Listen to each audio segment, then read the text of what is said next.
আসসালামু আলাইকুম। Hello everyone, কেমন আছেন সবাই? আই হোপ সবাই অনেক ভালো আছেন। আমিও আলহামদুলিল্লাহ পরিবার নিয়ে ভালো আছি। আমার আজকের এই ছোট্ট ভিডিওটি কেউ স্কিপ করবেন না, একদম লাস্ট পর্যন্ত দেখবেন। আর লাস্টে সুন্দর কমেন্ট করতে কিন্তু একদম ভুলবেন না। সকালবেলায় ছাদে চলে আসলাম, নিজের হাতে লাগানো গাছ থেকে সিম ছিঁড়ছি। তো সকালে ভর্তা বানাবো। সকালে কিন্তু ভর্তা দিয়ে ভাত খেতে অনেক ভালো লাগে।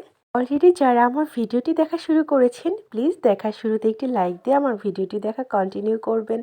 আপনার একটি ছোট্ট লাইক আমার ভিডিওটি অনেক দূর পৌঁছে দিতে সাহায্য করবে। আমার ভিডিও দেখতে দেখতে আমার ভিডিওর কোনো একটা পার্ট যদি আপনাদের মনে একটু জায়গা করে নিতে পারে, তাহলে আমার চ্যানেলটি সাবস্ক্রাইব করে আমার পাশেই থাকবেন, যাতে পরবর্তী ভিডিও ছাড়ার সাথে সাথে আপনাদের কাছে নোটিফিকেশন চলে যায়। আজকে মাশাআল্লাহ ঘুম থেকে উঠেই দেখি সুন্দর রোদ উঠেছে। সকালে ঘুম থেকে উঠে 10টা পর্যন্ত কি করলাম সেই ভিডিওটাই আপনাদের সাথে শেয়ার করছি। বিশেষ করে আজকে তেমন কোনো ভিডিও করা হয় নাই, তো ভাবলাম জাস্ট 2 মিনিটের ভিডিও আপলোড করব। তারপর ভাবলাম যে আচ্ছা যাই হোক, 2 মিনিটের ভিডিও যেহেতু করা আছে সেটাই ভয়েস দিয়ে এডিট করে আপলোড করে দেই। ওই সাইডে আরও সিম আছে, বাট যাওয়াটা পসিবল হচ্ছে না। দেখি পারি কিনা চেষ্টা করে। এই যে এখানে মাশাআল্লাহ আজকে ভালোই রোদ উঠেছে।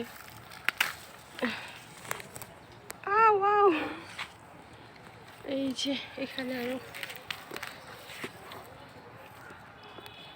এই যে ভালোই লাগে নিজের গাছের সবজি ছিঁড়তে। মাশাআল্লাহ দেখেন এখানে কতগুলো ছিঁড়ছি।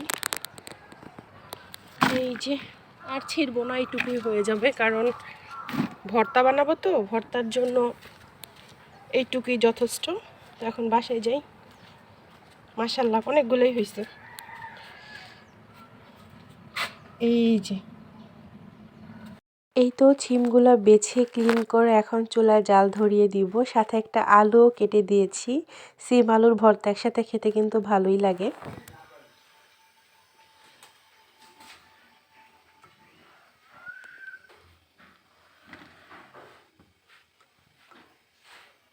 এই ভাতগুলা গতকালকের ছিল, একদম ঝরঝরে। ভাবলাম যে একটু গরম করে দেই, যেহেতু 2জন মানুষ খাবো, তেমন একটা চাপও ছিল না। এই তো সকালে ব্রেকফাস্ট করে নিচ্ছি। সিম ভর্তা আর গতকালকের মাংসের তরকারি ছিল, সেটাও নিয়ে নিলাম। তো কেমন লাগলো আমার আজকের ছোট্ট ভিডিওটি? ভালো লাগলে লাইক, কমেন্ট অ্যান্ড শেয়ার করতে একদম ভুলবেন না। আবার দেখা হচ্ছে নেক্সট কোনো ব্লগ ভিডিও নিয়ে। সবাইকে আসসালামু আলাইকুম।